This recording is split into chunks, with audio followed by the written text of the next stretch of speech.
ও মালিক, তুমি আমারে দুনিয়াতে পাঠাইছো, পাঠানোর সময় আমার মা কত কষ্ট করছে, জান বের হয়ে যায় অবস্থা। এরপরে আমি দুনিয়াতে আসলাম, এত কষ্ট আমি মা কি দিলাম, কিন্তু মার কোনো খেদমত আমি করতে পারলাম না, আমার মার ঋণ আমি শোধ করতে পারলাম না। আল্লাহ, আজ যদি তুমি আমাকে জান্নাতে দিতে চাও, আমার মা বাবা সারা জান্নাতে যাইবো না, হয় আমার বাপ মার সাথে জাহান্নামে দিয়ে দাও, হয় আমাকে আমার বাপ মার সাথে জাহান্নামে দিয়ে দাও, নতুবা আমার সাথে আমার বাপ মারে জান্নাতে দিয়ে দাও।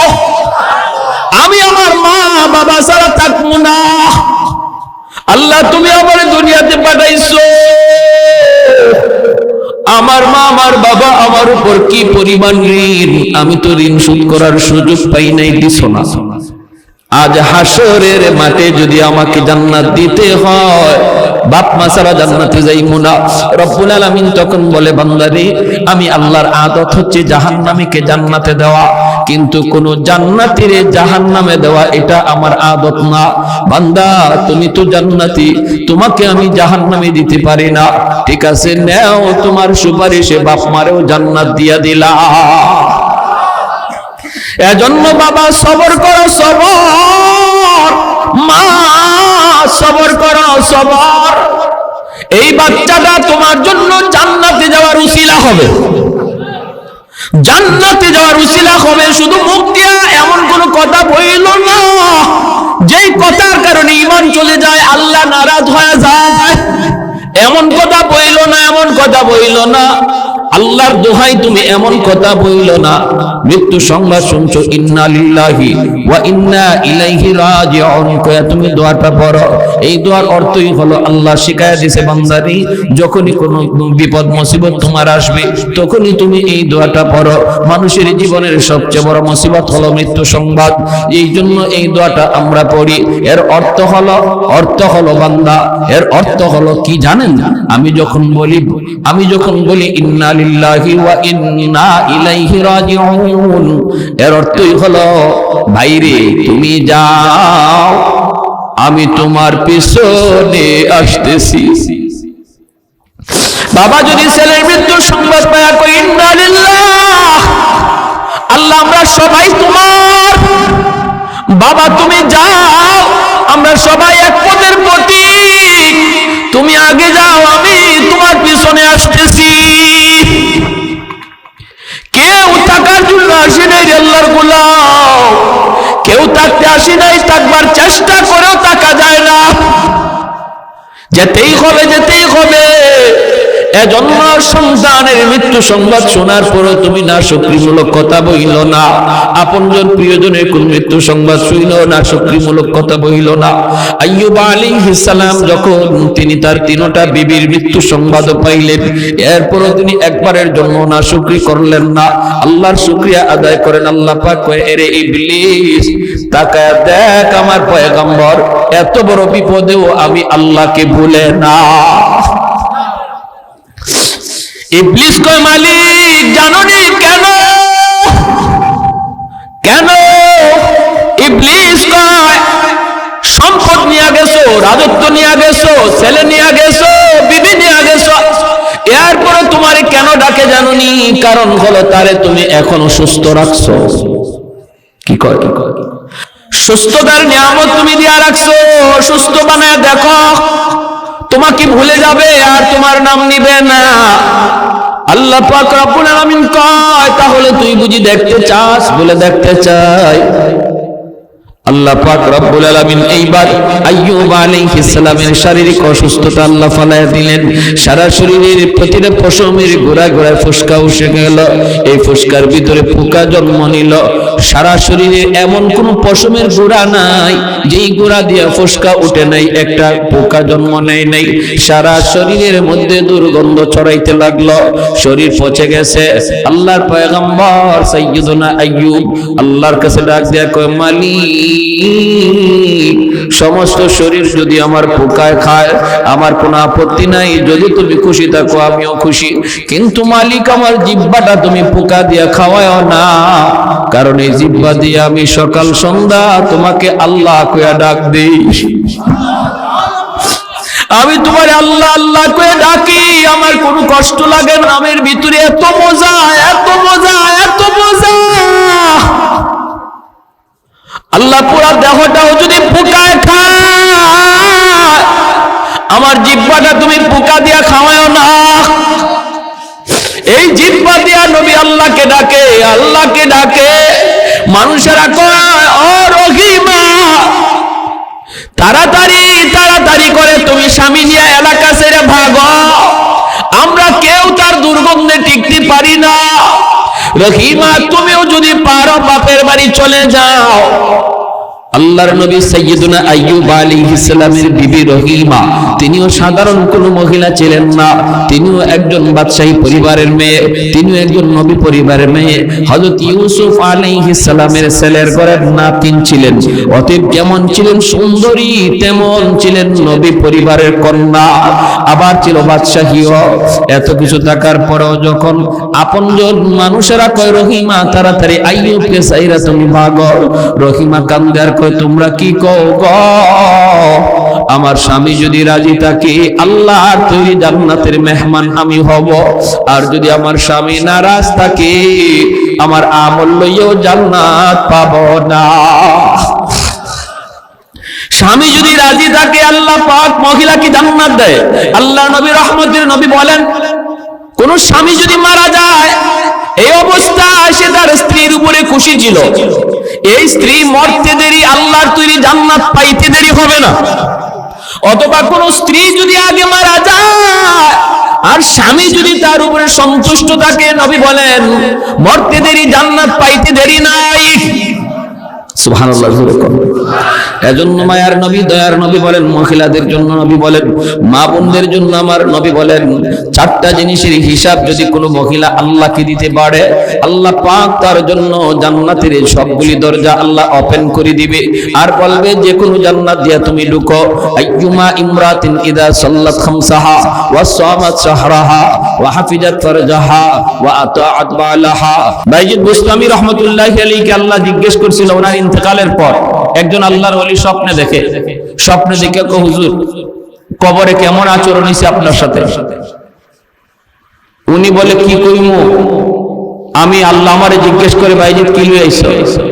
আমি কই আল্লাহ আমলের কথা কইয়া তো বাঁচা যাবে না, কারণ আমলের মধ্যে অনেক সমস্যা থাকতে পারে, নিয়ত যদি ভালো না থাকে আমল কবুল হবে না, আমল যদি সহি শুদ্ধভাবে না হয় নবীর তরিকায় না হয় তাহলেও কবুল হবে না। তো যাক আমলের কথা আর কই না। আল্লাহ যখন আমারে জিজ্ঞাসা বাইজিদ কি লই আইছো, তখন কই আল্লাহ ঈমানটা খাঁটি নির্ভেজাল ঈমান লই আইছি। আল্লাহ পাক রব্বুল আলামিন কয় বাইজিদ উযকুরুল লাইলাতাল লাবান, ঈমান তোমার নির্ভেজাল। কথাটা তুমি সুন্দর বলেছ, কিন্তু দুধের রাতের কথা ইয়াদ করো। এমনি গুনার ইয়াদ হয়ে গেল কোন রাত? যেই রাতে তুমি দুধ পান করেছিলা আর পেটে তোমার সমস্যা হয়েছিল, আর তুমি বলেছিলে দুধের কারণে আমার পেট নষ্ট হয়ে গেছে। আরে ভাইজি একটু বলো তো দেখি, দুধের কি পেট খারাপ করার কোনো ক্ষমতা আছে নাকি? তাহলে ঈমানটা তোমার নির্ভেজাল হইল কেমন করে? ভাইজি তো মালিক ধরা খেয়ে গেলাম, কিছুই আনতে পারি নাই, খালি হাতে তোমার দরবারে এসেছি গো মালিক। একমাত্র তোমার দয়া মায়া ছাড়া মাপ পাওয়ার কোনো ব্যবস্থা নাই, কোনো সুযোগ নাই। আল্লাহ আমি তোমার দয়া চাই, তোমার মায়া চাই, দয়া মায়া ছাড়া আমি বাইজিদের বাঁচার কোনো উপায় নাই, কিছুই আনতে পারি নাই, কিছুই না। রব্বুল আলামিন তখন বলে বাইজিদ একদিন শীতের রাতে কনকনে শীত, প্রচন্ড শীত, বাহিরেও শীত পড়ছে, শীত এত শীত মানুষও সব লেপের নিচে ঢুকছে, কম্বলের নিচে সবাই ঢুকছে। ওই অবস্থায় তুমি দেখতেছিলে একটা ছোট্ট বিড়ালের বাচ্চা কনকনে শীতের ভিতরে কাঁপতেছে। তার তো লেপের কোনো ব্যবস্থা নাই, তার তো কোনো কম্বলের ব্যবস্থা নাই। ওই ছোট বিড়ালের বাচ্চাটার প্রতি তোমার বড় মায়া লাগছিল, দয়া লাগছিল। বাচ্চাটারে আদর করে তুমি তোমার লেপের নিচে জায়গা দিছিলা। এ ভাইজি, তুমি যেমন আমি আল্লাহর মাখলুক, এই বিড়ালের বাচ্চাটাও আমি আল্লাহরই মাখলুক। আমি তোমাকে যেমন বানাইছি, বিড়ালটারও আমি আল্লাহই বানাইছি। আমার একটা মাখলুককে তুমি এত মায়া করার উসিলা আমি আল্লাহ তোমার জীবনের সব আমল কবুল কইরা জান্নাতের উঁচু মাকাম দান করলাম। হাসরের মাঠে একজন মানুষ জাহান্নামের ফয়সালা হয়ে যাবে, জাহান্নামের দিকে যায়, বারবার শুধু পিছনের দিকে তাকায়। আল্লাহ পাক রব্বুল আলামিন তারে ডাক দিয়ে আনবেন, বান্দা ফয়সালা হয়ে গেল তোমার জাহান্নাম, কিন্তু বারবার শুধু পিছনের দিকে আমি আল্লাহর দিকে তাকায় তুমি কি ভাবতেছো? যাইবা তো তুমি যাইবা, কিন্তু এক কদম তুমি দাও আর পিছনে শুধু আমি আল্লাহর দিকে তাকাও। ঘটনা কি, কি জন্য তুমি তাকাইতেছ? হাসরের মাঠে লোকটা তখন কইব, মালিক দুনিয়াতে উলামায়ে কেরামের জবানে শুনেছিলাম তুমি, তোমার নাম হলো রহমান, তোমার নাম হলো রহিম। আলেম উলামার জবানে শুনেছি আল্লাহ। হাসরের মাঠে তোমার কুদরতি কলিজায় 99 ভাগ দয়া মায়া থাকবে। ও মালিক, আজ হাসরের ময়দানে আমার ফয়সালা হয়ে গেছে জাহান্নাম, আমি জাহান্নামের দিকে যাইতেছি, কিন্তু বারবার কেন জানি আমার মনে হয়, কেন জানি আমার অন্তরে আশা জাগে, আজকে তোমার দয়া মায়ার উসিলায় তুমি আমাকে মাফ করে দেও কিনা, এজন্য বারবার পিছনে তাকাইতেছি। আল্লাহ পাক ফেরেশতাদেরকে বলবেন, ফেরেশতারা আমার বান্দার কথা আমি আল্লাহর কাছে বড় ভালো লাগলো, তার জবাবটা আমি আল্লাহর বড় পছন্দ হয়েছে, অতএব তার আমলনামা আবার আমি আল্লাহকে তোমরা দেখাও। আল্লাহু আকবার, জোরে কর। যেই আমলনামা ওজনের কারণে নেকির পাল্লা হালকা, গুনার পাল্লা ভারী, আর তার ফয়সালা হয়েছে জাহান্নাম, ওই আমলনামাটা আমি আল্লাহ আবার নিজে দেখব, নিজে রিচেক করব। রব্বুল আলামিন তার আমলনামাটা নিজেই তিনি খুলবেন, খুইলে আল্লাহ পাক বলবে, বান্দারে ওই যে দেখা যায় আমলনামা আল্লাহ পাক ঘুরাইতেছে, কোন উসিলায় আল্লাহ তারে মাফ করবে আল্লাহ খুঁজতেছে, পাতা উল্টায় আর আল্লাহ উসিলা তালাশ করে। হঠাৎ করে মালিক কয়, বান্দা ওই যে দেখা যায় পশ্চিম সাতগাঁও নূরে মদিনা, এমনই মনে করেন কোন এক মাহফিলে তুমি বসা ছিলা, এই মাহফিলে তুমি কেন বসা ছিলে এত ঠান্ডার ভিতরে? কি ছিল সেখানে যাওয়া তোমার উদ্দেশ্য? তোমার ঘরের পরিবেশ ছিল আরামের, বিবি বাচ্চার কাছে তুমি থাকতে পারতা, কেন তুমি ওই জায়গায় বসে বসে তুমি কি শুনছিলা? কেন তুমি এই কষ্ট করে বসা ছিলা একটু বলো। তখন কইব, মালিক দুনিয়ার কোনো উদ্দেশ্য ছিল না, ওই জায়গায় গেলে পরে আমারে কেউ 500-1000 টাকা দিবে এমনও ছিল না। আল্লাহ কষ্ট করে বসা ছিলাম তুমি মাওলাকে পাওয়ার জন্য, তোমার কাছে জান্নাত পাওয়ার জন্য। আল্লাহ শুধু তোমাকে খুশি করার জন্য আমি ওই জায়গায় গিয়েছিলাম, বসা ছিলাম।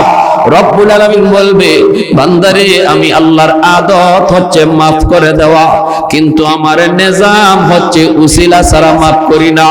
ওই দিনের মাহফিলে বসাকে উসিলা করে আজ হাসরের ময়দানে আমি আল্লাহ তোমার নাজাতের ফয়সালা দিয়া দিলাম। আরেকটু জোরে বলে সুবহানাল্লাহ। মুসলমানের আওয়াজে বলেন সুবহানাল্লাহ। লা জিদ্দা ওয়ালা নিদ্দা ওয়ালা হাদ্দা লিমাওলা, লা জিদ্দা ওয়ালা নিদ্দা ওয়ালা হাদ্দা লিমাওলা, আল আনা কামা কানা ওয়ালাম ইয়ালকা যাওয়ালা, আল আনা কামা কানা ওয়ালাম ইয়ালকা যাওয়ালা, لا مثل ولا صور مثلا ونذيرا من قال سوى ذلك قد قال محالا لا ولد ولا والد لا عم وخالا لا شبه ولا مثل ولا كفوا لمولا মুসলমানের আওয়াজে কোন আল্লাহু আকবার, আর একটু জোরে কোন আল্লাহু আকবার। তাহলে কষ্ট করো, আসলাম বসলাম, লাভ আছে না নাই? আর একটু জোরে লাভ আছে না নাই? দুনিয়ার মিছিল মিটিং এর পাহারাদারি করে র্যাব পুলিশ, আর জান্নাতি মাহফিলের পাহারাদারি করেন রহমতের ফেরেশতারা নিজে। আমার আপনার চতুর্দিকে পাহারা বসাইছেন রহমতের ফেরেশতা। নবীজি বলেন ওয়াজ শেষ হওয়ার পর আখিরি মুনাজাত করে মানুষজন বাড়িতে যায়, ফেরেশতারাও যায়। ওয়াজ শেষ আর থেকে কি করবে? ডিউটি শেষ। আল্লাহ ফেরেশতাদেরকে জিজ্ঞেস করে কোথায় ছিলা? ফেরেশতারা কো মালিক, ওই যে পশ্চিম সাবধান নূরে মদিনা জামে মসজিদের উদ্যোগে তোমার বান্দারা ওয়াজ মাহফিলের আয়োজন করে, আর ওই ওয়াজ মাহফিলের পাহারাদার ছিলাম আমরা ফেরেশতা। আল্লাহ ওয়াজ শেষ হয়েছে, তোমার বান্দারা বাড়ি যায়, আমরা আমাদের বাড়িতে আসছি। রব্বুল আলামিন তখন বলে বান্দারা আমার এখানে বসে বসে কি চাইলো? তোমরা এদেরকে কি চাইতে শুনছো? ফেরেশতারা কয় মালিক, যা দেখলাম যা শুনলাম ওরা সবাই জান্নাত চায়, জাহান্নামের আগুন থেকে বাঁচতে চায়। আল্লাহ বলে ফেরেশতারা বলো আমার বান্দারা কি জান্নাত দেখছে? ফেরেশতারা কয় না গো মালিক, ওরা জান্নাত দেখে নাই, ওরা যে জাহান্নামের আগুন থেকে বাঁচতে চায়, জাহান্নামের আগুন কি ওরা দেখছে? ফেরেশতারা কয় না গো মালিক, তাও তারা দেখে নাই। আল্লাহ পাক রব্বুল আলামিন তখন বলে ফেরেশতারা তাহলে তোমরা সাক্ষী থাকো, আমার যে সকল বান্দারা এখানে বসে বসে জান্নাত চাইল, জাহান্নামের আগুন থেকে বাঁচতে চাইল, আমি তোমাদের সাক্ষী রেখে বললাম না দেখেও তারা বসে বসে চাইতেছে, আমি আল্লাহ তাদের চাওয়া মাফিক জান্নাতের ফয়সালা দিয়া দিলাম। ফেরেশতারা কয় মালিক সবাইরে মাফ করে দিছো? হ্যাঁ সবাইরে। ফেরেশতারা কয় আল্লাহ একজন মানুষ ওয়াজ শোনার নিয়তে আসে নাই, ও বাড়িতে যাওয়ার পথে ছিল, দোকান থেকে বাড়িতে যায়, আর ওয়াজের আওয়াজ শুই না, কয়েক ওয়াজ শুই না যায়, উদ্দেশ্য হলো তার বাড়িতে যাওয়া, উদ্দেশ্য হলো বাজারে যাওয়া, কিন্তু মাঝখানে ওয়াজ হইতেছে শুই না, সে এখানে বসে যায়। আল্লাহ তুমি কি তারও মাফ করে দিছো নাকি? রব্বুল আলামিন কয় হুমুল জালিসুল লা ইয়াশকা জালিসুহুম, এটা এমন এক মজলিস রে ফেরেশতারা শুন, এই মজলিসে যেই বসবে আমি আল্লাহ তারই মাফ করে দিই। এটা আমার প্রিয় বান্দাদের এক মজলিস, আমার প্রিয় বান্দাদের সাথে যে ওই আইয়া বসবো, তাল মিলাইব, আমি তারও মাফ করে দিব। সুবহানাল্লাহ। তাহলে আমাদের কষ্টের মধ্যে লাভ আছে না? না। এজন্য যারা এখনো আসি নাই চলে আসি, আখেরি মোনাজাত পর্যন্ত এই কষ্ট, এই শীত, জানি অনেক শীত পড়ছে, অনেক ঠান্ডা পড়ছে, কিন্তু কষ্টটার দ্বারা, কষ্ট করে যে কাজটা, যে আমলটা করা হয়, এটাই তো নাজাতের উসিলা হয়, ঠিক না? ফজরের সময় ওযু করাটা এখন খুব কষ্ট, এই ঠান্ডার মধ্যেও যে আল্লাহর বান্দা ফজরের নামাজে উইঠা, ফজরের সময় উইঠা ঠান্ডা পানিতে ওযুটা করবে, তার গরমের দিনের নামাজ আর ঠান্ডার দিনের নামাজ এক না, ওজনে অনেক বেশ কম হয়ে যাবে।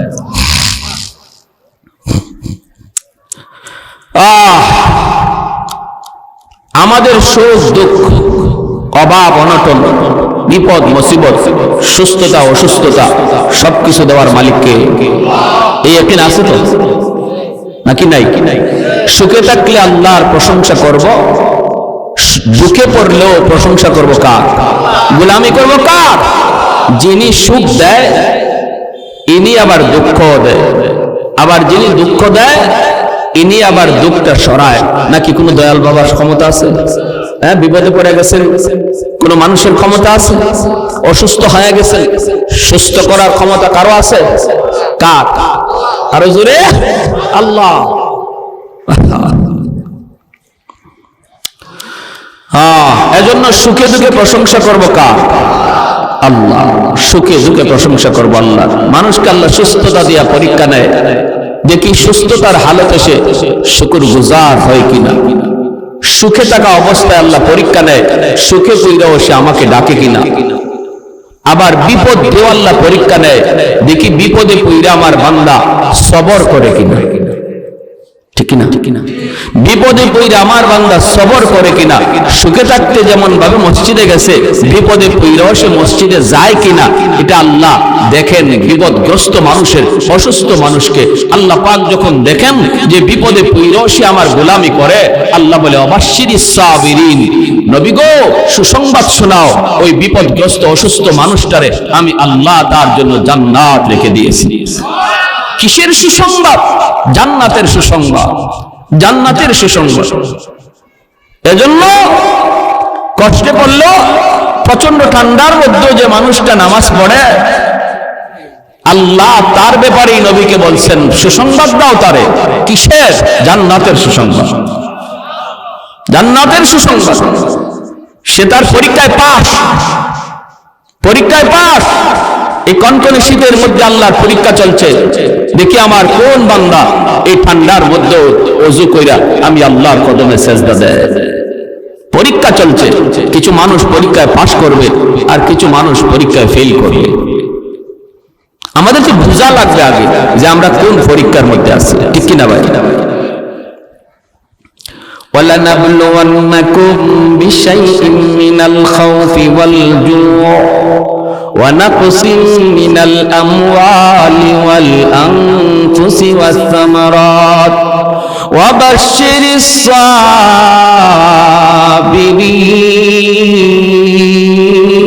الصَّابِرِينَ। আল্লাহু আকবার। আল্লাহ বলেন আমি পরীক্ষা নেই, অবশ্যই আমি তোমাদের কাছ থেকে পরীক্ষা নেব, পরীক্ষা নেব। মিনাল খাউফি ওয়াল জু, কখনো ভয়ভীতির মাধ্যমে, কখনো ক্ষুধার মাধ্যমে, অভাব অনটনের মাধ্যমে। জানের উপরে মুসিবত আসবে, মালের উপরে মুসিবত আসবে, বিপদ আসবে, বিপদ আসবে, বিপদ আসবে।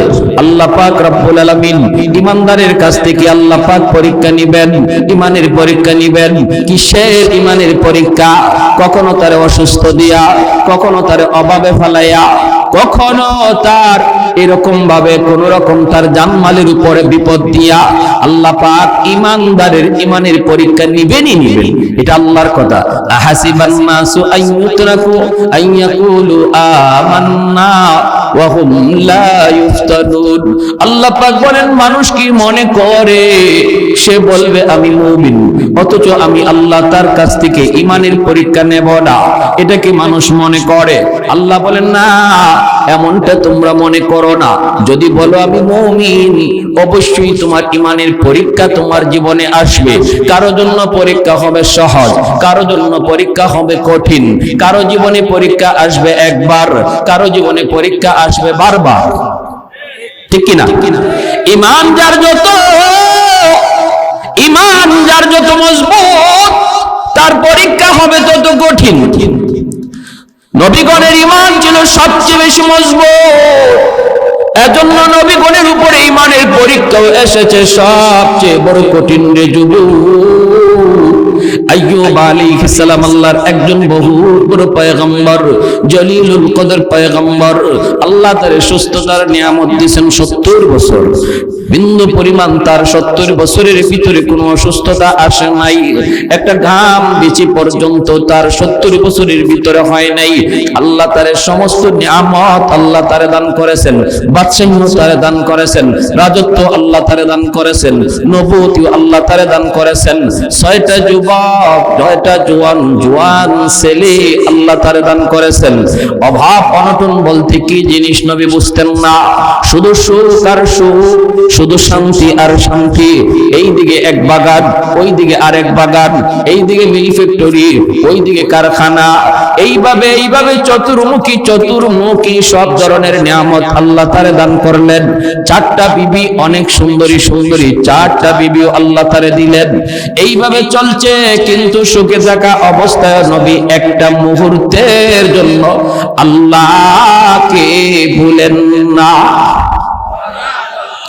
আমাদের সমাজে কিছু মানুষ এমন পাওয়া যায়, বেশি সুখে পড়লে আল্লাহকে ভুলে যায়, ঠিক না?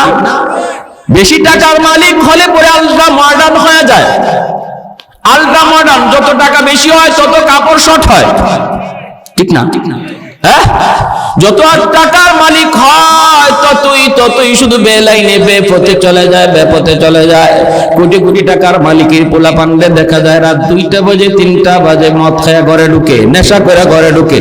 কারণ কি? কারণ হলো টাকা খরচ করার জায়গা তো পায় না, এজন্য শয়তান তারে ভিন্ন পথে চালায়। আল্লাহ পাক রব্বুল আলামিন বলেন, না, সুখে থাকা অবস্থায় আমার পয়গম্বর আমাকে একটা মুহূর্তের জন্য সে ভুলে না, আমার কদমে সে সেজদা দেয়। এইভাবে তিনি গোলামি করতেছেন। একবার ইবলিস ডাক দিয়া কয়, মালিক, তোমার পয়গম্বর আইয়ুব কেন তোমাকে এত ডাকে জানোনি? তোমার গোলামি কেন করে জানোনি? আল্লাহ বলে, কেন? কয়, খুব বেশি সুখে রাখছ, খুব বেশি আরামে রাখছ, অভাব বলতে কি জিনিস বুঝে না, এজন্যই সে তোমাকে ডাকে। ও মালিক, এজন্যই তোমাকে ডাকে, তোমার গোলামি করে, কারণ বিপদ কি জিনিস বুঝে না, অসুস্থতা কি জিনিস এখনো টের পায় না। আল্লাহ, অভাব কি জিনিস তোমার নবী বুঝে না, এজন্য তোমার গোলামি করে। অভাবে ফালা দেখো, বিপদ তারে দিয়ে দেখো, তোমার গোলামি আর করবে না। যদি কঠিন থেকে কঠিন বিপদ তুমি দাও, আমি ইবলিস বলতেছি, তোমার পয়গম্বর আইয়ুব গোলামি করবে দূরের কথা, তোমার নাম পর্যন্ত ভুলে যাবে। নাউজুবিল্লাহ। আরেকটু জোরে কন্যা নাউজুবিল্লাহ, আরেকটু জোরে কন্যা নাউজুবিল্লাহ। কে কয়? ইবলিস কয়। কি কয়? কয় বিপদে ফালায় দেখো, খুব সুখে আছে তো, এজন্য তোমারে ডাকে। একটু বিপদে ফালায় দেখো না কদ্দূর তোমারে ডাকে। আমার তো মনে হয় নামও ভুলে যেতে পারে। ইবলিসের কামই তো হইল আমাদের ক্ষতি করা, ঠিক না? ইবলিসের কামই হলো মানব জাতির ক্ষতি করা, কারণ সে এটা আল্লাহর কাছে লইয়ে আইছে। কইছে, যে মানুষের কারণে আজ আমি জাহান্নামী, আমি ছিলাম মুআল্লিমুল মালায়েকা, ফেরেশতাদের উস্তাদ, সেখান থেকে আমি লানতের তখ্ত গলায় লইয়া আজকে জাহান্নামী হলাম এই মানুষের কারণে, এই আদমের কারণে। এই বনি আদম কেমন করে জান্নাতে যায়? আমি জান্নাতি মানুষে জাহান্নামী বানাইয়া এরা কেমনে জান্নাতি হয়, আমি ইবলিসও দেখব। নাউজুবিল্লাহ, জোরে কর। ইবলিসই চ্যালেঞ্জ করছে। আল্লাহ পাক রব্বুল আলামিন বলছে, ঠিক আছে, তুই তোর চ্যালেঞ্জ দিয়ে থাক, ইল্লা ইবাদাকা মিনহুমুল মুখলাসিন, কিন্তু আমার যে সকল বান্দারা মুখলেস, যারা আমি আল্লাহকে ইয়াদ করে সব কাজ করে, যেখানে যায় সেখানে আমাকে সাথে রাখে, আমার ওই সকল বান্দারে তুই বিন্দু পরিমাণ ক্ষতি করতে পারবি না, ঠিক কিনা? দোকানে বসেও যে এই কথা ভাববে যে আমি মাপে কম দিতে পারি, কিন্তু কাস্টমাররে ফাঁকি দিলেও আল্লাহকে ফাঁকি দেওয়া যাবে না, এই মানুষটারে শয়তানে ক্ষতি করতে পারবে না। যে মানুষটা টেবিলে বসেও ভাববে যে আমি ঘুষের টাকা টেবিলের নিচ দিয়ে নিতে পারি, কেউ দেখবে না, দেখেন কে? আল্লাহ। যার অন্তরে এই ভয় আছে, সে কখনো টেবিলের নিচ দিয়েও ঘুষ নিবে না। আল্লাহ বলে, আমার ওই সকল বান্দাদের কোনো ক্ষতি করতে পারবে না। এই চ্যালেঞ্জ দিয়ে শয়তান আসছে। এজন্য শয়তান কয়, আপনার নবী আইয়ুব ইনারে খুব আরামে রাখছো তো, এজন্য তোমারে ডাকে, বিপদে ফালায়া দেখো, নাম ভুলে যাবে। আল্লাহ পাক রব্বুল আলামিন কয়, ইবলিস তাহলে তুই বুঝি দেখতে চাস? কয় হ, আমি দেখতে চাই। আল্লাহ বলে না না, আমার আইয়ুব বিপদে পড়লেও আমি আল্লাহকে ডাকবে। ইবলিস কয় না, বিপদে পড়লে ডাকবে না। আল্লাহ বলে তাহলে দেখ। এই বইলে আল্লাহ পাক রব্বুল আলামিনের পরীক্ষা শুরু হয়ে গেল। আল্লাহ পয়গম্বর সাইয়্যিদুনা আইয়ুব আলাইহিস সালামের উপর। ভাইয়েরা, বন্ধুরা, সর্বপ্রথম তার নিউজ আসলো তার মিল ফ্যাক্টরি গুলা ধ্বংস হয়ে যাচ্ছে, এই কারখানা ওই কারখানায় আগুন লাগছে। যখনই বিপদ কোন খবর ওনার কানে আসতো, সাথে সাথে আল্লাহর পয়গম্বর আল্লাহর শুকরিয়া আদায় করত। সুবহানাল্লাহ। আল্লাহ পাক কয়, ইবলিস দেখ, আমার পয়গম্বর বিপদের সংবাদ পাইল, এরপরও দেখ আমি আল্লাহকে ভুলে না, আমাকে ভুলে না, না শুকরি করে না, না না এমন কোন কথা কয় না যেই কথায় আমি আল্লাহ নারাজ হই। আমাদের কারো উপরে যখন বিপদ আসে তখন আমরা মাঝে মাঝে এমন কথা মুখ দিয়ে বের করি যেই কথা দ্বারা আল্লাহ নারাজ হয়ে যায়। কিছু মানুষ এমনও পাওয়া যায় কয়, আল্লাহ বুঝি আমারে শুধু পাইল, আল্লাহ বুঝি আর কাউরে দেখে না। আমি নামাজ পড়ি, আমি রোজা রাখি, আমি দাড়ি টুপি নিয়ে চলি, বিপদ আমারে ছাড়ে না। এই লোকটায় নামাজ পড়ে না, রোজা রাখে না, এর দিকে কোনো বিপদ আসে না, এত সুখে শান্তিতে আছি, তাহলে ঠিক আছে আজ থেকে আমিও আর নামাজ পড়বো না। নাউজুবিল্লাহ। আমি সিলেট এক এলাকায়, আমার বাড়ি তো সিলেট, সিলেট এক এলাকায় গেলাম, রানীগঞ্জ, জগন্নাথপুর, সুনামগঞ্জ, বয়ান করলাম। তো আমারে বয়ানের শেষে মানুষের যারা কর্তৃপক্ষ কয়, হুজুর ওই যে ঘরটা দেখতেছেন, এই ঘরের একটা লোক পাক্কা নামাজি আছিল, পাক্কা নামাজি, দিনদার, মা মুসিবতে পড়ছে। আমি তো বললাম ওই আল্লাহ ইমানদারের ইমানের পরীক্ষা নিবে মুসিবত দিয়া, ঠিক না? মুসিবতে পড়ছে, হয়তো একটা দুইটা মুসিবত তার উপরে আসছে। হঠাৎ করে একদিন দেখা যায় বাজারে চিল্লায় চিল্লায় কয়, আল্লাহ কি আমারই শুধু খালি দেখে, আমারই শুধু ফাইল? তো নামাজ পড়ে লাভ হইল কি? আল্লাহর বন্দেগী করে লাভ হইল কি যদি খালি আল্লাহ আমার এই বিপদ দেয়? যে নামাজ পড়ে না হেইদি ভালো আছে। নাউজুবিল্লাহ। করনা যে হালাল হারাম মানে না, সুদ খায়, ঘুষ খায়, হেইদি ভালো আছে। এই কথা বলতেছে, মানুষ বলতেছে ভাই এই কথা কয় না, কয় রাখ, কয় না আমি কম বুঝি না। এই কথা কইয়া মুরতাদ হয়ে গেছে, একদম মসজিদ সারা হয়ে গেছে, দাড়িটা পর্যন্ত ফালাই দিছে। নাউজুবিল্লাহ। জোরে হুজুর আমরা দেখছি কিছুদিনের পর কিছুদিনের ভিতরে তার শরীরে পচন শুরু হয়েছে, হাত পা, এমনকি নবীর সুন্নত যে দাড়িটা ছিল এই দাড়িটা কাটার কারণে পুরা মুখটা তার ফচ্ছে গেছে, পুরা মুখ পচন করছে। এ আল্লাহর বান্দা শোনো, আমি একটা ইবাদত, আল্লাহর একটা গোলামি পারতেছি না, কিন্তু আমি মনে মনে দুর্বল, আমি আল্লাহর কাছে আসামি। আল্লাহ আমি এটা করা দরকার ছিল, আল্লাহ আমি পারতেছি না, আল্লাহ তুমি আমারে মাফ করো, আমারে করার তৌফিক দাও, আল্লাহ আমারে দাড়িটা রাখার তৌফিক দাও, দাড়িটা রাখা দরকার। এইভাবে যদি একটা মানুষের অন্তরে এরকম ভাবে অপরাধী ভাব থাকে, আল্লাহ তারে একদিন দাড়ি রাখার তৌফিক দিয়ে দিবে। কিন্তু একজন মানুষ যদি দাড়ি, আবার কি দাড়ি না রাখলে কি হয়েছে, এই ধরনের কথা যদি কয়, সাথে সাথে সে বেঈমান হয়ে যায়, সাথে সাথে বেঈমান। এজন্য আল্লাহ নবী বলেছেন একটা জমানা আসবে এমন, যেই জমানায় সকালবেলা মুমিন, বিকালে হবে কাফির। সে কোন কথার কারণে কাফির হইছে এটা নিজেও বুঝবে না। ইউসবিহুর রাজুলু মুমিনা ওয়া ইউমসি কাফিরা। আল্লাহ নবী বলেন সকাল বিকালে তার ঈমান উলটপালট হবে, সে বুঝবে না এই ধরনের কথার দ্বারা। আমি মসজিদে যাইতে পারি না, আল্লাহ আমাকে তুমি জামাতে নামাজ পড়ার তৌফিক দাও, এই কথা বলা, আল্লাহ আমার সুযোগ তৈরি করে দাও, আল্লাহ আমি বহুত বড় অপরাধী, আল্লাহ আমি গুনাহটা এখনো ছাড়তে পারতেছি না, আল্লাহ আমারে ছাড়ার তৌফিক দাও, এই কথা যে মানুষটা অন্তর থেকে কয়, আল্লাহ তার মৌতের আগে আগে গুনাহ থেকে মুক্ত কইরা আল্লাহ তার ওলি বানায়া কবরে নেয়। আর গাওরামি করলে এর মরণ হয় বেঈমানের হালতে। এজন্য ইসলামের কোন বিধান নিয়ে গাউরামি করা যাবে না, বা কেউ করতেছে তার টিটকারি করা যাবে না। দাড়িওয়ালা একজন মানুষ ভুল করতে পারে, কিন্তু যদি আমি বলি ইজাদ দাড়ি রেখে কি হইতো, দাড়ি রেখে মিথ্যা কথা কয়, আপনি দাড়ির উপরে কথা বললেন কেন?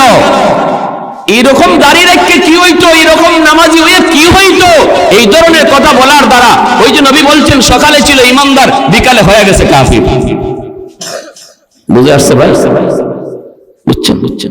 একজন আলেম ভুল করতে পারে, একজন আলেম ভুল করতে পারে, কিন্তু আলেমের ভুলের কারণে যদি কেউ কয় মোল্লা মুন্সি হইয়া কি হইতো, মোল্লা মৌলবী একটাও ভালো না, মৌলবী জাতি ভালো না, তাহলে ওই কি জানেন? রাইসুল মুফাসসিরিন আব্দুল্লাহ ইবনে আব্বাস রাদিয়াল্লাহু তাআলা আনহু এই উম্মতের ভিতরে যিনি সবচেয়ে বড় মুফাসসির ছিলেন, যিনি আল্লাহর কালাম সবচেয়ে বেশি বুঝছেন, আমার নবীর আপন চাচাতো ভাই রাইসুল মুফাসসিরিন আব্দুল্লাহ ইবনে আব্বাস রাদিয়াল্লাহু তাআলা আনহু বলেন, এ যত বড় হাজী হোক, যত বড় নামাজি হোক, মরণের সময় বেঈমান হইয়া মরবে, আর কবরে রাখার পরে তার মুখটা যদি মানুষ কিবলামুখী কইরাও রাখে, আমি চ্যালেঞ্জ দিয়া বললাম, আমি আব্দুল্লাহ চ্যালেঞ্জ দিয়া বললাম, কবর খুদো, এখন দেখো তার চেহারা অটোমেটিক কিবলা থেকে ঘুরে গেছে,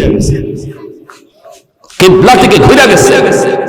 যারা উলামায়ে কেরামের উপরে, আলেম সমাজের উপরে খারাপ ধারণা রাখে, আব্দুল্লাহ ইবনে আব্বাস বলেন, আমি আব্দুল্লাহ কসম করে বলি, তোমরা তার কবর খুঁজো, দেখবা পশ্চিম দিকে তার কিবলা নাই, তার মুখ নাই, তার মুখ অটোমেটিক ঘুরে গেছে কিবলা থেকে। সাবধান।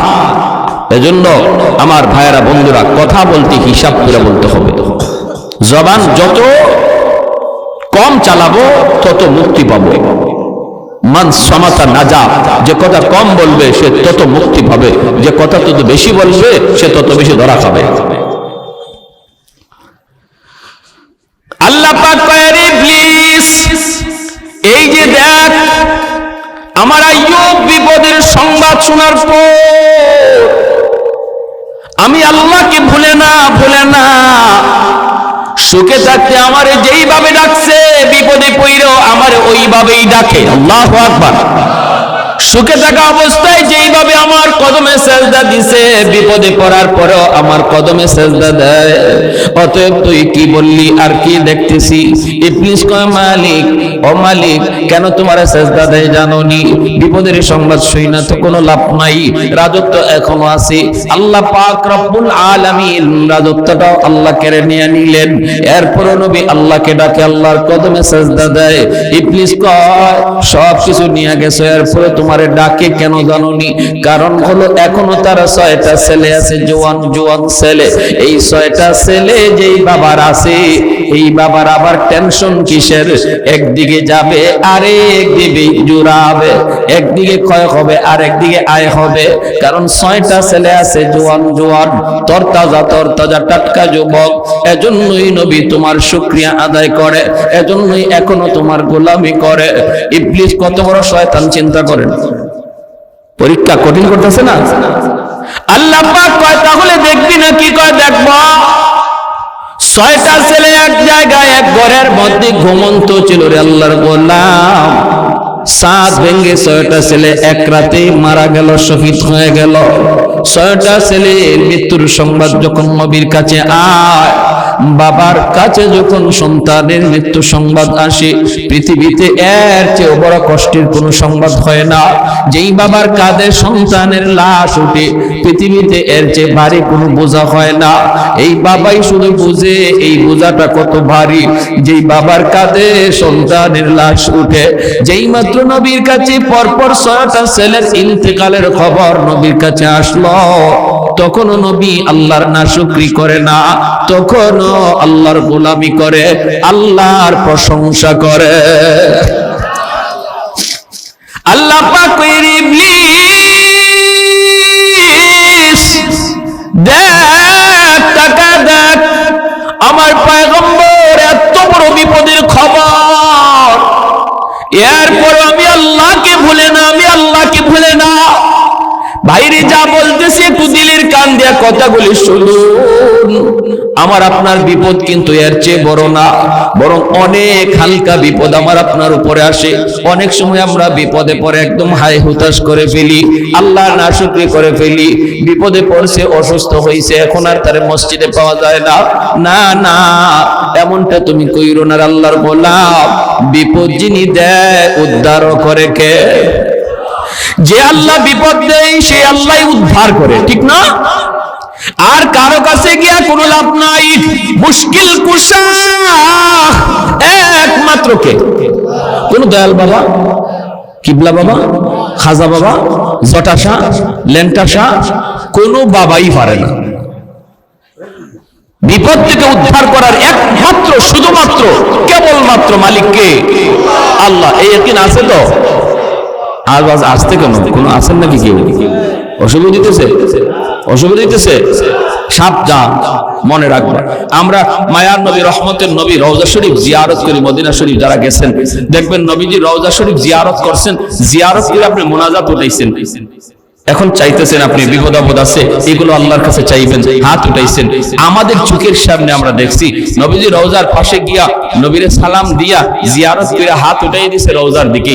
সাথে সাথে ওই এলাকার সৌদি পুলিশরা, সৌদি মুতু যারা, আলেম উলামা যারা, তারা আইসা অত্যন্ত আদবের সাথে তার দেহটারে ঘুরাইয়া দেয়। মুনাজাত করা অবস্থায় আরবিতে কয়, ভাই এই জায়গা নবীকে শুধু সালাম দেওয়া তোমার দায়িত্ব, চাওয়ার জায়গা রওজা না, চাওয়ার জায়গা হলো বাইতুল্লাহ। জোরে কোন সুবহানাল্লাহ। চাওয়ার জায়গা কোথায়? বাইতুল্লাহ। চাইতে হবে কার কাছে? আল্লাহর কাছে। নবীকে সালাম দাও, তোমার সালাম নবী শুনছেন, তোমার সালামের জবাবও নবী দিচ্ছেন। এইবার চাইবা যা নবীর কাছে না, চাইবা আল্লাহর কাছে। আর আমি আপনাকে দয়াল বাবার কাছে, বাবা বাবা বাচ্চা হয় না, বাচ্চা হয় না, খালি মাইয়া হইতেছে, পোলা হয় না। হাই হাই হাই হাই হাই। সিলেট দরগা যাই না বাচ্চার লাগে গিয়ে। আমি একবার সিলেট দরগা গেছি, গিয়ে দেখি এক মহিলা কাপড় সরাইয়া ফেট দিয়া দরগা বসাইতেছে। নাউজুবিল্লাহ, আসতে গেছেন না কেন? দরগাওয়ালার কোনো ক্ষমতা আছে পেটে বাচ্চা দেওয়ার? হ্যাঁ, এজন্য আল্লাহ নবী বলেছেন, ইউসবিহুর রাজুলু মুমিনা ওয়া ইউমসি কাফিরা। এমন এক জামানা, এমন এক যুগ আসবে যেই যুগে সকালে হবে মুমিন, বিকালে হবে কাফির। আল্লাহ আমাদেরকে এই সমস্ত কাজ থেকে হেফাজত করুন। সবাই বলি আমিন। আল্লাহ পাক রব্বুল আলামিন কই, ইবলিস তাহলে তুই বুঝি দেখতে চাস? বলে দেখতে চাই। ইবলিস কে আল্লাহ 6টা সন্তান নেওয়ার পরেও তোমার পয়গম্বর তোমাকে কেন ডাকে জানো নি গো মালিক? কেন ডাকে? আল্লাহ বলে কেন?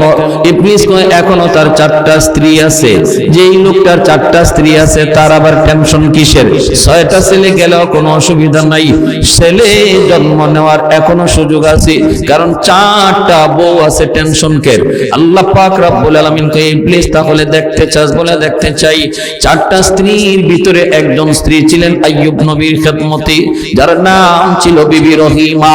আর 3জন তারা এক জায়গায় ছিলেন ঘুমন্ত। এই 3জন বিবি একসাথে তারা মারা গেলেন। নবীর কাছে খবর আসলো আপনার 3জন বিবি একসাথে দুনিয়া থেকে বিদায়। এরপরও মায়ের নবী আইয়ুব নবী আল্লাহর নাশুকরি করে না গো। এই কথা মুখ দিয়ে কয় না, মালিক আমারে নবী বানাইয়া লাভ হইল কি? এত বিপদ তুমি আমারে দিতেছ, তাহলে আমার নবুয়তি পায়া লাভ হইল কি? তোমার গোলামি কইরা লাভ হইল কি? একবারও তিনি বলেন না। 3জন বিবির মৃত্যু সংবাদ পাওয়ার পর নবী আল্লাহর শুকরিয়া আদায় করে। ও আমার মা বোনেরা, খেয়াল করে শোনো গো মা, তোমার আমার বিপদ এর চেয়ে বড় নয়, সমান নয়, এর চেয়ে 1000 গুণ ছোট, এর চেয়ে 1000 গুণ ছোট। ছোট্ট বাচ্চারা মারা গেছে, কলিজার টুকরা সন্তান তোমার মারা গেছে। না না না, শুকরি করবা না।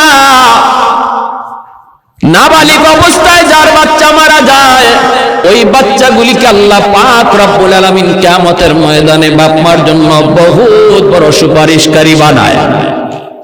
বাচ্চাগুলি আল্লাহর কাছে ডাক দেয়া কয়, মালিক, ও মালিক, তুমি আমারে দুনিয়াতে পাঠাইছো, পাঠানোর সময় আমার মা কত কষ্ট করছে, জান বের হয়ে যায় অবস্থা, এরপরে আমি দুনিয়াতে আসলাম, এত কষ্ট আমি মাকে দিলাম, কিন্তু মার কোনো খেদমত আমি করতে পারলাম না, আমার মার ঋণ আমি শোধ করতে পারলাম না।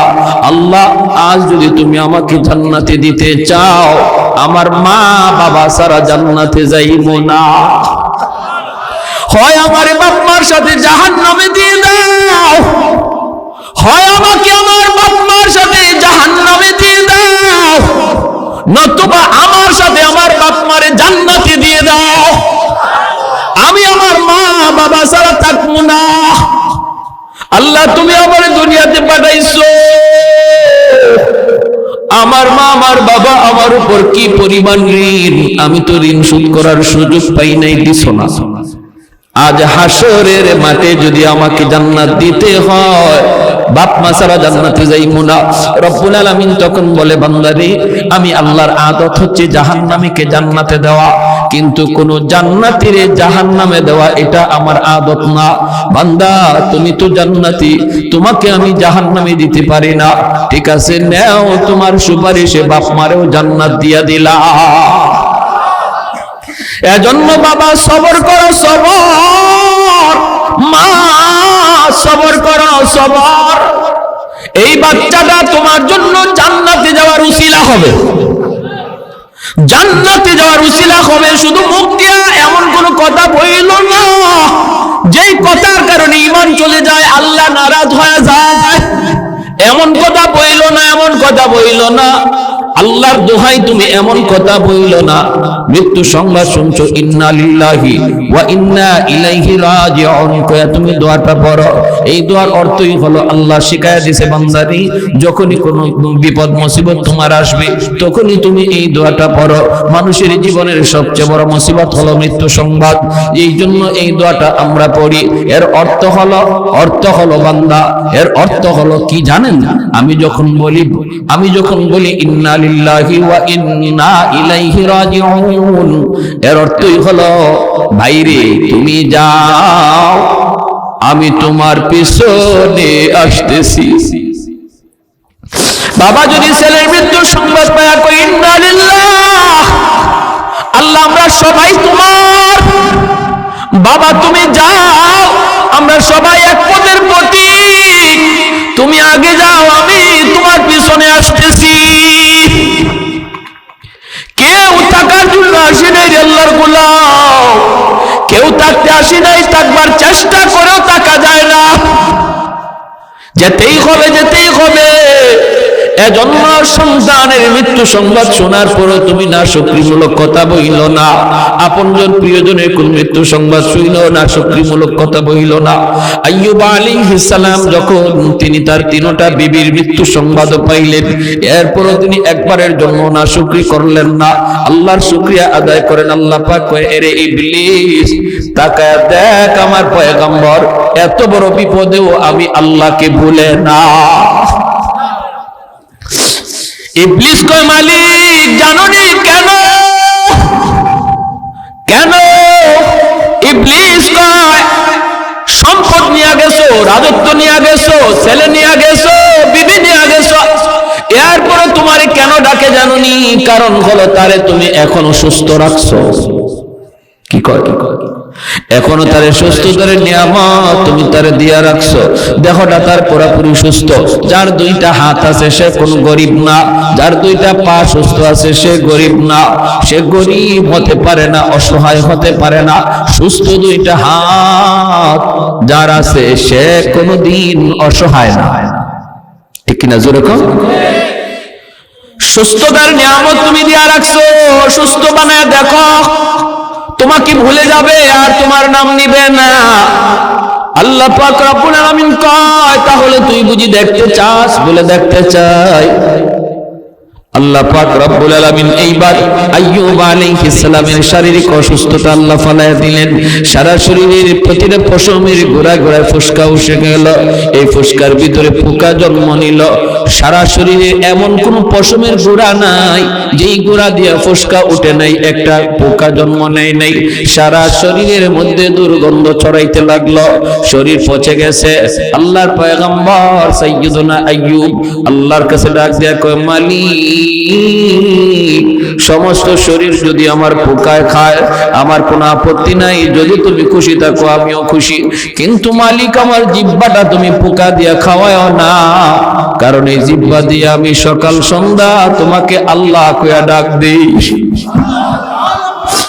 আমি তোমার আল্লাহ আল্লাহ কয়ে ডাকি, আমার কোনো কষ্ট লাগে না। নামের ভিতরে এত মজা, এত মজা, এত মজা।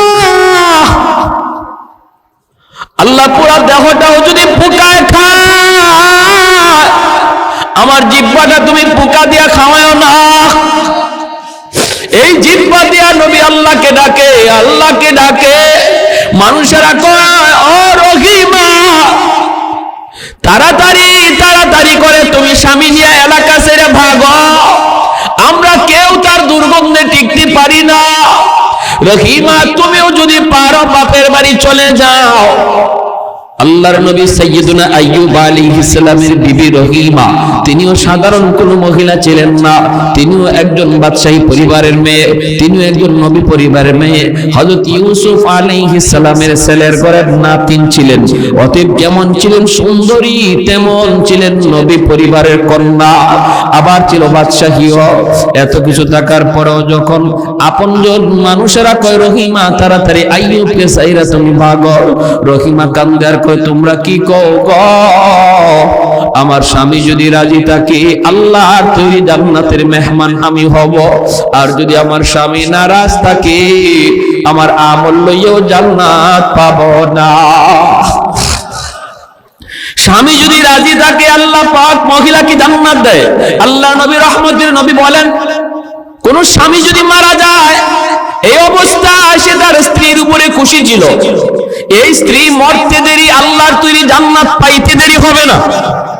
অথবা কোন স্ত্রী যদি আগে মারা যায় আর স্বামী যদি তার উপরে সন্তুষ্ট থাকে, নবী বলেন মরতে দেরি জান্নাত পাইতে দেরি নাই। সুবহানাল্লাহ। এজন্য মায়ার নবী দয়ার নবী বলেন, মহিলাদের জন্য নবী বলেন, মা বোনদের জন্য আমার নবী বলেন, চারটা জিনিসের হিসাব যদি কোনো মহিলা আল্লাহকে দিতে পারে আল্লাহ পাক তার জন্য জান্নাতের সবগুলি দরজা আল্লাহ ওপেন করে দিবে, আর বলবে যে কোনো জান্নাত দিয়া তুমি ঢুকো। আইয়ুমা ইমরাতিন ইদা সাল্লাত খামসাহা ওয়া সামাত শাহরাহা ওয়া হাফিজাত ফারজাহা ওয়া আতাআত বালাহা।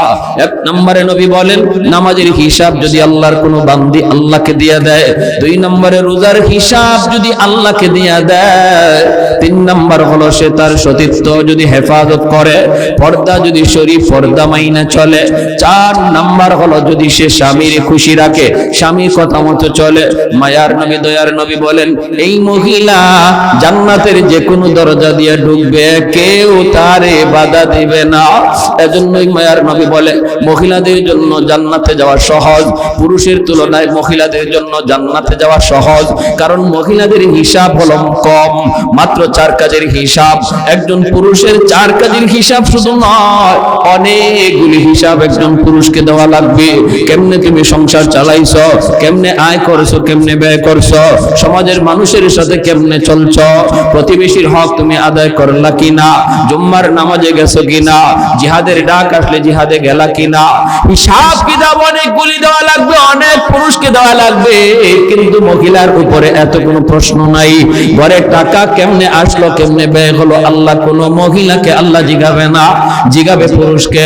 এজন্যই মায়ার নবী বলেন, মহিলারা দুনিয়াতে আল্লাহর ওলি হওয়ার লাইনে, আল্লাহর ওলি হওয়ার লাইনে পুরুষের চেয়ে অর্ধেক পথ আগায়া থাকে, অর্ধেক পথ আগায়া থাকে। পুরুষ যদি 100 মার্কের মধ্যে 100 মার্ক 100 মার্কই কামাই করতে হয় পুরুষের আল্লাহর ওলি হওয়ার জন্য, কিন্তু মহিলাকে আল্লাহ পাক রব্বুল আলামিন 100 মার কামাই করতে আল্লাহ বলে না। আল্লাহ কয় মহিলাদেরকে, মা বোনেরা, আল্লাহর নবী জানাইছেন তুমি মাত্র 50 মার কামাই করবা, আর 50 নাম্বার আল্লাহ তোমাকে দয়া কইরা দিয়া দিছে। শুধু মহিলা হওয়ার কারণে আল্লাহ মহিলাকে নিজে দয়া কইরা 50 নাম্বার দিয়া দিছে জন্মসূত্রে, আর বলছে তুমি বাকি 50 নাম্বার কামাই করো, মাত্র 4 কাজের হিসাব দাও। এরপর নবী বলেন জাহান্নামে আমি মহিলাদেরকে বেশি দেখেছি, জান্নাতে যাওয়া মহিলাদের জন্য সহজ। এরপর নবী কয় মেরাজের রজনীতে আমি জাহান্নামে মহিলাদের সংখ্যা বেশি দেখছি। ইয়া মাশারান নিসা তাসাদদাকনা, মেরাজের সফর থেকে নবী আসার পরেই মহিলাদেরকে ডাক দিয়া নবী বলেন মা বোনেরা কোথায় আছো, তাড়াতাড়ি করে তোমরা জমা হও, কারণ তোমাদের জন্য খারাপ খবর, আমি জাহান্নামে তোমাদেরকে বেশি দেখছি। অতএব তোমরা বেশি বেশি করে আল্লাহর রাস্তায় দান করো। আল্লাহর রাস্তায় মা বোনদেরকে মায়ার নবী বলছেন তাসাদদাকনা, তোমরা বেশি বেশি করে দান করো, আল্লাহর গুসা থামাও। আল্লাহর রাস্তায় দান করলে আল্লাহর গুসা থেমে যায়, আল্লাহর রাগ থেমে যায়, আল্লাহর গুসার মধ্যে পানি ঢালা হয় যদি কেউ আল্লাহর রাস্তায় দান করে। এজন্য নবী কয় মহিলারা বেশি বেশি করে দান করো। শাড়ি তোমার 5টা আছে, একটা শাড়ি গরিবরে দিয়া দাও। নামাজ পড়তে পারে না আল্লাহর এক বান্দি, কাপড় নাই, তোমার তো 5টা 6টা ব্রিফকেসের ভিতরে এমনি পড়ে আছে আল্লাহর বান্দি, ঈদে আর শাড়ি কেনার দরকার নাই, ঈদের দিনে ব্রিফকেস কইলা নতুন শাড়িটা একজন গরিবকে দান করো। নবী বলেন এইভাবে মা বোনরা যদি দান সদকা বাড়ায়, আমি নবী বললাম তার আর জাহান্নামে যাওয়া লাগবে না, আল্লাহ জান্নাতের মেহমান বানাবে। ঠিক কিনা? রহিমা তুমি চলে যাও। তিনি বলেন না, তোমাদের নাকে দুর্গন্ধ লাগলেও আমার স্বামীর গায়ের দুর্গন্ধ আমার নাকে লাগে না, আমি দুর্গন্ধ টের পাই না। আমার স্বামীর খেদমত ছেড়ে আমি কোথাও যাব না। ও আমার মা বোনেরা একটু খেয়াল করে শুনো, স্বামীর খেদমত কেমনে করতে হয়। স্বামীর খুশি করার দ্বারা আল্লাহ তোমার উপর খুশি হয়। আল্লাহু আকবার জোরে কর। কিন্তু সেটা হালাল পথে, হারাম পথে নয়। স্বামী যদি কয় মার্কেটে চলো বোরকা ছাড়া, এটা তুমি স্বামীর সাথে প্রোডাকশন করো। তুমি কইরো স্বামী গো বোরকা ছাড়া বেপরদায় আমাকে তুমি বের কইরো না। স্বামী যদি কয় আমার দোস্ত আইছে তুমি চাল হয়ে যাও, তুমি পরিষ্কার বইলা দিও স্বামী গো তোমার দোস্তের সামনে যাওয়া আমার জন্য হারাম। ঠিক না?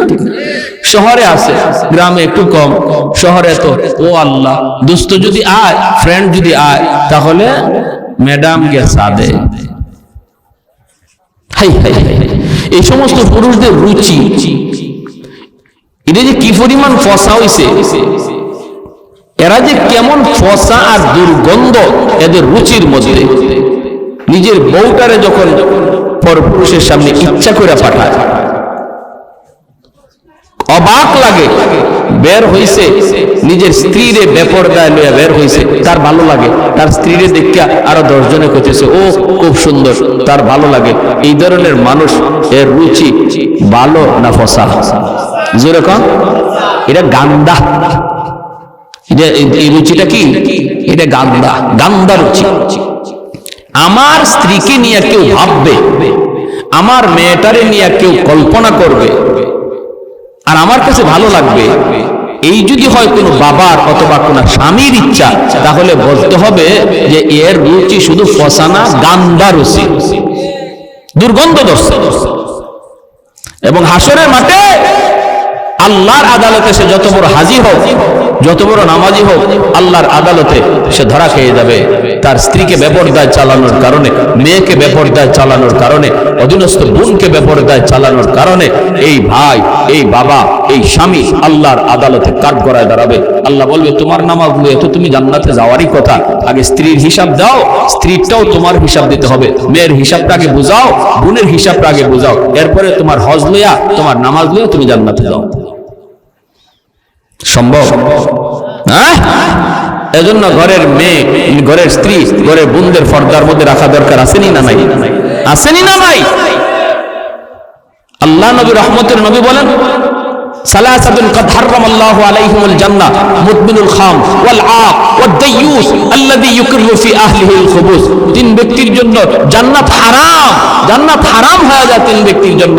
মুদমিনুল খাম, যে মদ খায়, ওয়াল আক, যে বাপ মার অবাধ্য, তার জন্য জান্নাত হারাম।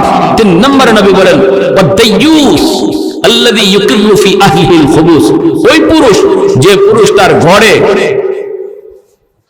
ইসলাম বিরোধী কাজ হইতেছে দেখার পরেও বাধা দেয় না।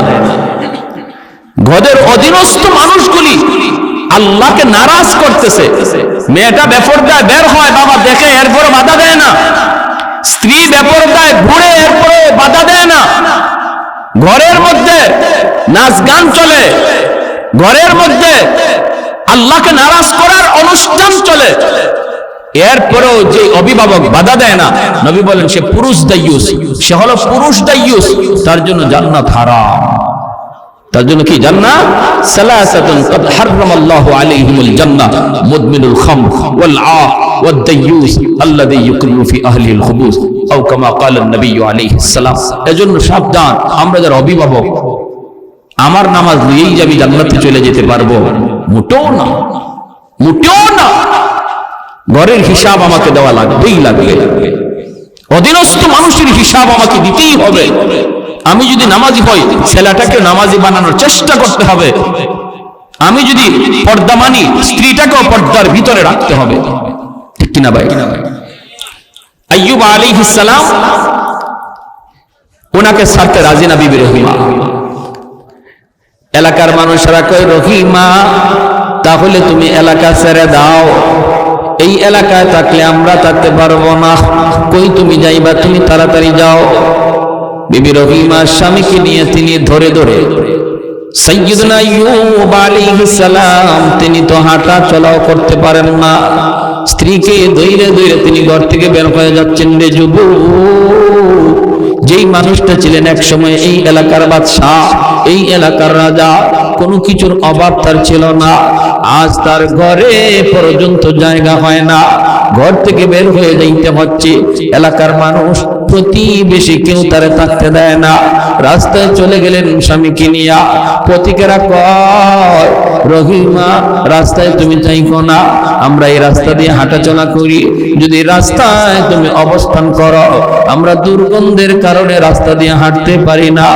আল্লাহর পয়গম্বর সাইয়্যিদুনা আইয়ুব আলাইহিস সালামকে নিয়ে বিবি রহিমা তিনি চলে গেলেন মাঠে। মাঠে চলে যাওয়ার পর কৃষকেরা দৌড়ায় আসছে। কৃষকেরা আয়া কয়, রহিমা গো, এখানে মাটি যদি অবস্থান করো তাহলে আমরা কাম কাজ করতে পারবো না, তুমি অন্যত্র কোথাও চলে যাও। তাম পৃথিবীটা যেন ছোট হয়ে আসলো। যেই মানুষটা এই এলাকার এক সময় রাজত্ব করতেন, আজ তার কোথাও জায়গা হয় না রে। ঘরে জায়গা নাই, রাস্তায় জায়গা নাই, মাঠেও জায়গা হয় না। আল্লাহর বান্দি স্বামীকে নিয়ে তিনি জঙ্গলের দিকে রওনা দিলেন। জঙ্গলের কাছে যায় দেখেন একটা ডাস্টবিন। এলাকার মানুষেরা এই জায়গায় ময়লা ফালায়, এই ডাস্টবিনের কাছে অনেক দুর্গন্ধ, ডাস্টবিনের দুর্গন্ধ। বিবি রহিমা মনে মনে ভাবতেছে, স্বামী গো, ও স্বামী, কোথাও তো জায়গা হয় না, কেউ থাকতে দেয় না, বসতে দেয় না। আমার তো মন বলে এই ডাস্টবিনের কাছে আমরা থাকার অবস্থান করি, কারণ এই জায়গা দিয়া ডাস্টবিনের দুর্গন্ধের কারণে কেউ আসে না, কেউ যায় না। অতএব যদি আমরা এই জায়গায় অবস্থান করি, কেউ সরাবে না।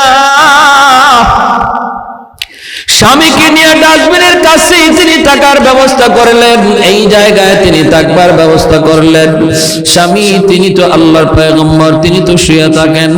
এরকম কোন রকম একটা ঝুপড়ির মতো বানাইয়া স্বামীকে নিয়ে তিনি এই জায়গায় থাকেন। ভাইয়েরা বন্ধুরা, দিনের বেলা মানুষের এলাকায় যায় তিনি কাজ করেন, কাজের বিনিময়ে তিনি কিছু খাবার সংগ্রহ করেন স্বামীর জন্য। এলাকার মধ্যে যান, কাম কাজ কইরা কিছু খান, মানা, হালুয়া পাকা স্বামীকে খাওয়ার, চামচ দিয়ে খাওয়াইতে পারেন না। চামচটা যদি টুটে লাগে পয়গম্বর চিৎকার করে হাওমা করে কান্দা উঠে, কারণ টুটটা পর্যন্ত নাই, পোকায় খায়া শেষ করে ফেলছে। দাঁতের জামিটা পর্যন্ত নাই, পোকায় খায়া শেষ করে ফেলছে। যদি চামচ দিয়ে খাওয়ান তাহলে ব্যথা পান, ব্যথা পান। হাতও তিনি লাগাইতে পারেন না। একদিন হাত লাগাইছেন, আঙ্গুলের নখটা যেই মাত্র এই জামির মধ্যে লাগছে, নবী চিৎকার করে উঠছেন। সাথে সাথে বিবি রহিমা চোখ দিয়ে পানি ধরায় কান্দের, কই স্বামী গো কেমনে খাওয়াবো গো স্বামী। এই বইলাই তিনি তার জিহ্বাটা বের করলেন। বিবি রহিমা জিহ্বাটাকে তিনি বের কইরা জিহ্বাটার মধ্যে হালুয়া লইয়া এই জিহ্বারে চামচ বানাইয়া স্বামীর মুখের ভিতরে হালুয়া ঢুকায় দেন। ও আমার মা বোনেরা, একটু খেয়াল করে শুনো, স্বামীর খেদমত কাকে বলে গো মা? কেমনে আল্লাহকে রাজি করা যায়, কেমনে আল্লাহরে খুশি করা হয়? নিজের জিহ্বাটারে চামচ বানাইয়া এই জিহ্বা দিয়া হালুয়া স্বামীর মুখের ভিতরে ঢুকান। একদিন জিহ্বার মধ্যে একটা পোকা কামড় মারছে। হঠাৎ করে বিবি রহিমা চিৎকার দিয়া যন্ত্রণায় মাটিতে পড়ে গেছে। আর তিনি ডাক দিয়া কান্দেন আর বলেন, স্বামী গো একটা পোকার কামড় আমি সইতে পারলাম না, এতগুলি পোকার কামড় আপনি কেমনে সইতেছেন গো স্বামী? কেমন করে আপনি সইতেছেন, কেমন করে সইতেছেন? বাইরে 13টা বছর এইভাবে চলে গেল, এই ডাস্টবিনের পাশেই 13টা বছর হয়ে গেল। 13 বছরের মাথায় যখন পোকায় তার জিহ্বার মধ্যে কামড় মারল, তখন তিনি আল্লাহর কাছে বলতেছেন, স্বামী গো ও স্বামী 13টা বছর হয়ে গেছে তুমি এইরকম অসুস্থ, আমিও মানুষের বাড়ি থেকে কাম কইরা কইরা তোমার খানার ব্যবস্থা করি, এমন পোকা যন্ত্রণা, পোকার কামড় শোয়া যায় না। ও স্বামী একটু আল্লাহর কাছে বলো না, আল্লাহ যেন তোমার এই বিপদ দূর করে, আল্লাহ যেন তোমার সুস্থ করে দেয়। এই কথা বলা মাত্র আইয়ুব আলাইহিস সালাম কই, না গো বিবি, আমি এমন কথা আল্লাহর কাছে বলতে পারবো না। কারণ হলো আল্লাহ যদি আমাকে জিজ্ঞেস করে, আইয়ুব 70 বছর পর্যন্ত আমি আল্লাহ তোমার সুস্থ রাখলাম, অসুস্থ হইছো মাত্র 13 বছর, এখনো তো 70 বছরের সমানে সমানে হয় নাই, এখনই বুঝি তুমি অস্থির হয়ে গেছো। কি জবাব দিব গো রহিমা, কি জবাব দিব? 70 বছর যদি হয় তারপরে আল্লাহর কাছে বলবো, মালিক সুস্থতা আর অসুস্থতা সমানে সমানে হইছে, আল্লাহ তুমি আমাকে এখন সুস্থ করে দাও। 70 বছরের আগে আমি আল্লাহকে বলতে পারবো না। একবার গেলেন মানুষের বাড়িতে, কাম নাই কাম নাই, পান না। স্বামীর জন্য কেমন করে তিনি খানার ব্যবস্থা করবেন, শেষ দিয়ে দিচ্ছি, বেশি না আর মাত্র 2 মিনিট। একজন মহিলার বাড়িতে গেলেন, ইহুদি মহিলা, যা বলেন চাচি একটু খানার ব্যবস্থা আসেনি?